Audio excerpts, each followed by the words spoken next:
Hello les petits Cardaxiens, j'espère que vous allez bien. Moi ça va super bien. Vous l'avez vu dans le titre de la sainte vidéo, problème dans ce pays, quand t'es commerçant, on te traite de voleur. Bonne vidéo. Alors pourquoi j'ai choisi un titre comme ça, un peu accrocheur? Parce que c'est vrai en fait.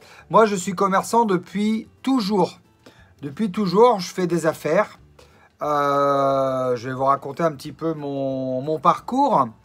Moi, j'ai commencé à travailler après mon service militaire.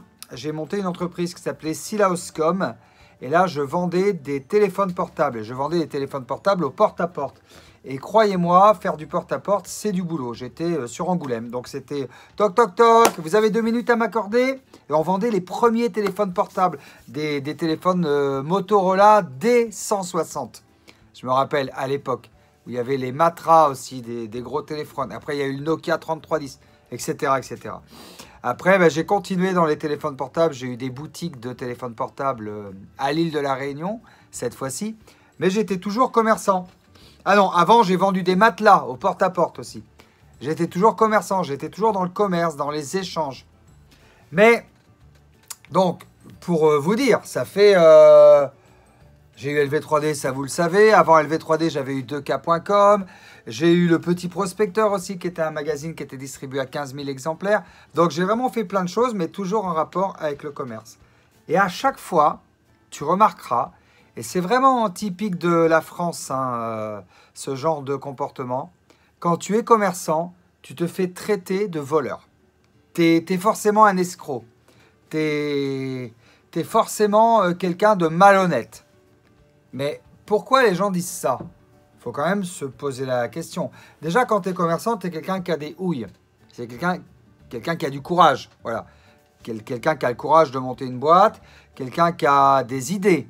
Donc, qui a envie de les mettre en avant. Qui a envie de les promouvoir.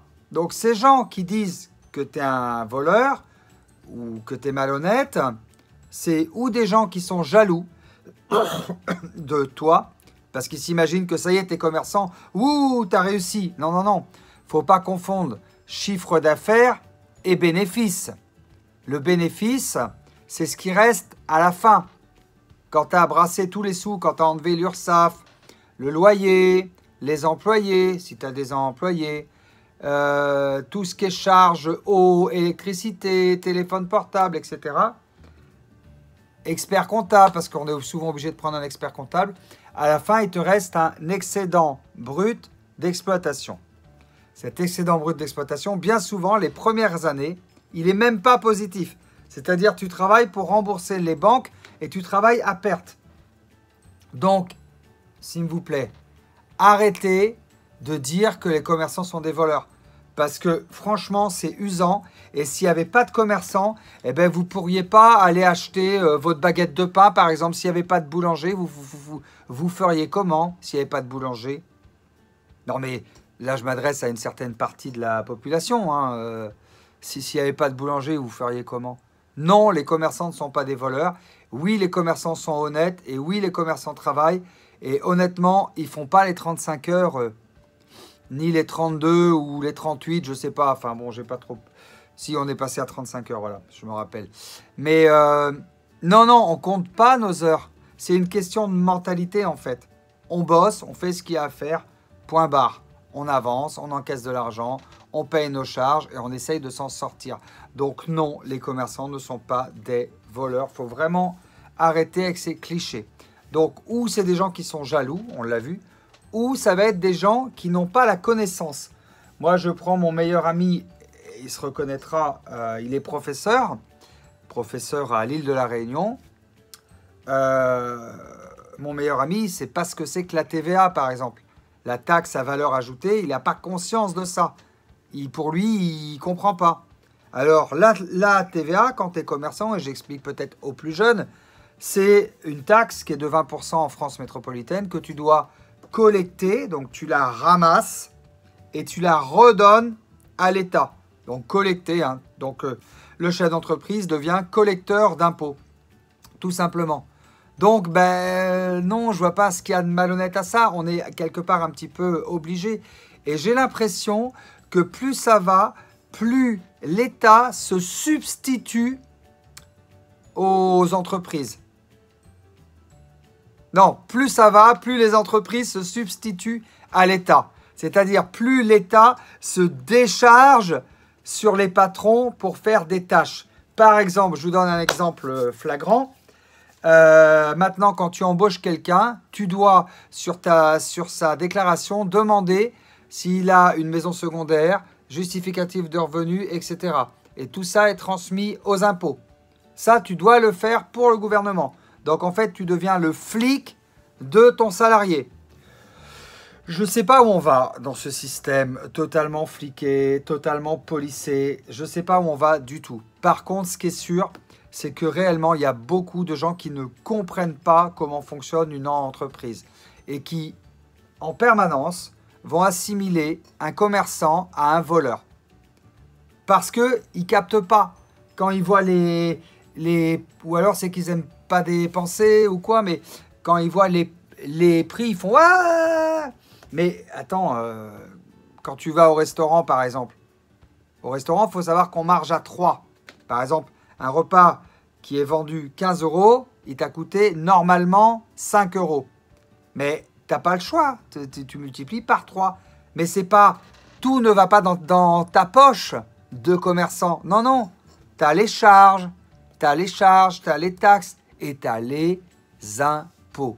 Les impôts, je peux vous dire qu'on est probablement le pays qui est le plus taxé au niveau impôts en France. Me demandez pas à quoi servent les impôts, parce qu'honnêtement, c'est une question que, à mon avis, beaucoup de personnes se posent. Mais je vois pas trop, à mon avis, réellement où ça va, etc. Alors, si vraiment on veut ça, enfin, si, je vois, mais si on veut vraiment savoir où ça va, il faut aller dans le rapport de la Cour des comptes. Ça, c'est des trucs que vous pouvez regarder sur Internet. Je sais que j'ai des enfants, mais je sais aussi que j'ai des adultes qui s'intéressent à ce que je fais, des gens qui sont un peu érudits. Et donc, allez voir sur le rapport de la Cour des comptes si ça vous intéresse de savoir où passent vos impôts. Par contre, grande question que je me demande, je dévie un peu du sujet, mais on va y revenir. Grande question que je me demande, la caisse d'allocation familiale, qui la finance? Personne ne se pose la question. Là, ils ont donné 500 € par an de prime de rentrée scolaire. Après, il y a une prime pour Noël. Voilà. Il y a une prime ceci, il y a une prime cela. Enfin, franchement, comment voulez-vous que les gens aillent travailler? Qu'est-ce que c'est que c'est cuit les petits oiseaux, hein. Cuit les petits oiseaux. Moi, je suis un mec pragmatique, Moi, je te sors un billet de 10 € et je te les donne. Si je te donne 10 €, c'est que je les ai. Je ne vais pas te donner de l'argent que je n'ai pas. En fait, le problème en France, c'est qu'on joue avec de l'argent qu'on n'a pas. Il faut savoir que la France, c'est 2200 milliards d'euros de dette. Enfin, ça, c'était l'année dernière, pardon. On est à 2386 milliards d'euros de dette. Chiffre qui date de la semaine dernière. Vous voyez avec l'économiste, Monsieur Langlois, pour ceux qui s'y intéressent le plus. Donc, on est dans un espèce de truc parallèle, dans un espèce de truc cuit les petits oiseaux, où personne n'a vraiment conscience de la valeur de l'argent, personne n'a vraiment conscience de la valeur des choses. On va pleurer de l'argent à la CAF, on va pleurer de l'argent à son patron, on pleure, on est un pays de pleureurs. Mais le mec qui est commerçant, un honnête commerçant, croyez-moi, un billet de 10 €, il sait ce que c'est qu'un billet de 10 €. Il sait ce que c'est que tous les jours, 2 à 3 fois par jour, vérifier ses comptes en banque pour voir si ton URSSAF a bien été prélevé. Après, tu coches dans ton petit cahier, tu coches ton électricité dans ton petit cahier, tu coches ton eau, etc. Tu regardes tes fournisseurs que tu dois payer à 30 jours, à 90 jours. Tous les jours, tu es dans les sous. Un petit commerçant, c'est ça. C'est un mec qui est pragmatique. Donc, s'il vous plaît, les gens, et ça sera le mot de la fin, arrêtez de nous jalouser. Arrêtez de nous critiquer et arrêtez de nous assimiler à des voleurs. Les commerçants ne sont pas des voleurs. Les commerçants ne font pas de petites magouilles. Les commerçants sont honnêtes, ils travaillent dur, ils sont vraiment rincés par les impôts, mais ils n'ont pas le choix. C'est comme ça. Mais en l'occurrence, moi, je peux vous dire que la majorité des commerçants que je connais sont vraiment honnêtes. Et je vais te dire un truc, si tu n'es pas honnête, l'État te rattrape. Hein, ça, il n'y a pas de secret. Hein. De nos jours, tu as obligation d'avoir un expert comptable, obligation de déposer tes comptes, etc. Non, non, c'est tout carré, tout réglementé. Donc, arrêtez de dire des bêtises. Franchement. Voilà, c'était mon mot d'aujourd'hui. Je vous dis à très bientôt sur la chaîne de Carlaxi. N'hésitez pas à vous abonner et à activer la petite cloche. On est de plus en plus nombreux. Il y a plein de vidéos très très fun qui arrivent. Je vous dis à bientôt. Je vous embrasse très fort.